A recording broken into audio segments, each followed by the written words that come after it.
शाही हरा भरा pulao. Funny bedtime moral story in Hindi. गांव का नाम था हरिपुर। छोटा सा गांव, हरे भरे खेत, आम के बाग और बीच में एक बड़ा सा तालाब।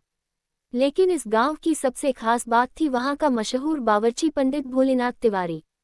अब नाम से तो पंडित थे, लेकिन असल में खाना बनाने में इतने माहिर कि लोग उन्हें प्यार से कहते थे शाही शेफ भोले। एक दिन गांव में खबर फैली, इस बार बसंत उत्सव में शाही हरा भरा पुलाव बनेगा।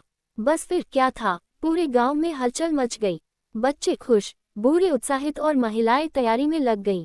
ब्रोकली पुलाव का ऐलान। भोलेनाथ जी ने चौपाल में खड़े होकर घोषणा की, इस बार ऐसा पुलाव बनाऊंगा कि शहर वाले भी उंगलियां चाटते रह जाएं। भीड़ में से कालू काका बोले, पंडित जी, पिछली बार तो पुलाव में नमक भूल गए थे। पूरा गांव हंस पड़ा, tears of Joy. Bholenath ji ने मूंछों पर ताव देते हुए कहा, वो प्रयोग था काका, इस बार शाही अंदाज होगा। लीफी ग्रीन सब्जियों की खोज। पुलाव बनाने के लिए चाहिए था हरी मटर, पालक, धनिया, पुदीना, बीन्स और ढेर सारे काजू।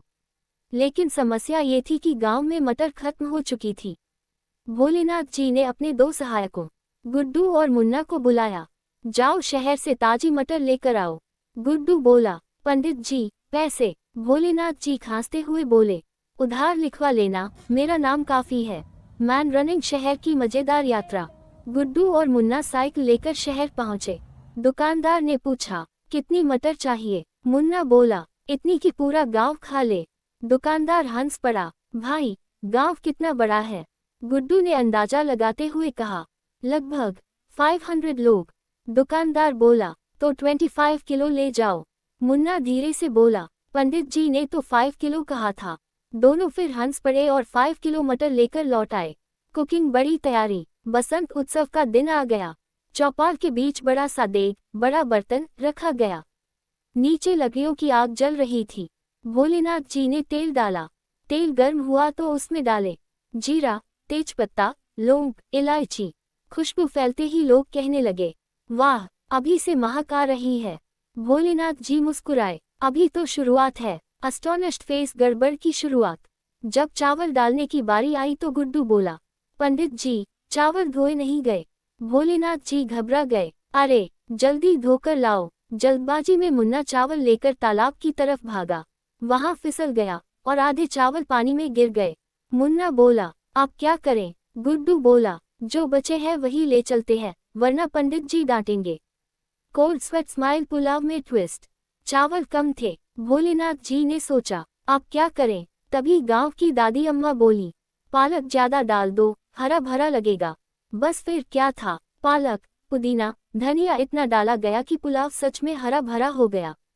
लेकिन जैसे ही नमक डालने की बारी आई, भोलेनाथ जी को याद आया, नमक कहाँ है? गुड्डू बोला, मुन्ना लाया था। मुन्ना बोला, मैं तो मटर लाया था।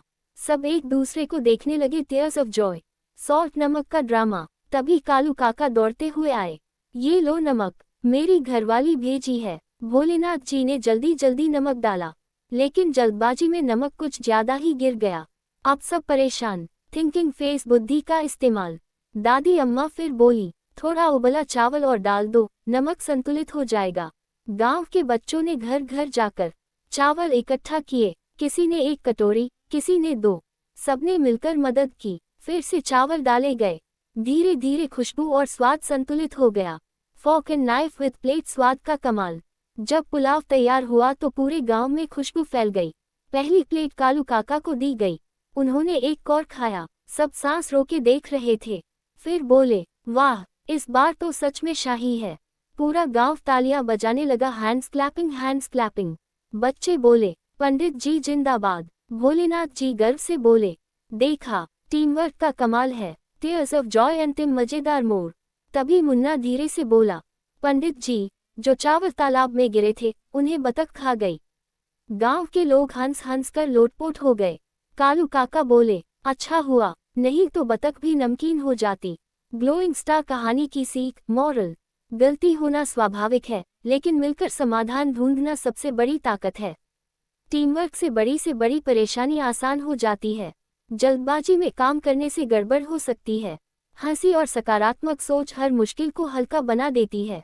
Bad time message. तो बच्चों, जैसे शाही हरा भरा पुलाव में सबने मिलकर मेहनत की, वैसे ही जिंदगी में भी अगर हम सब साथ रहें तो हर मुश्किल आसान हो जाती है। अब आंखें बंद करो, कल्पना करो उस खुशबूदार पुलाव की, और मुस्कुराते हुए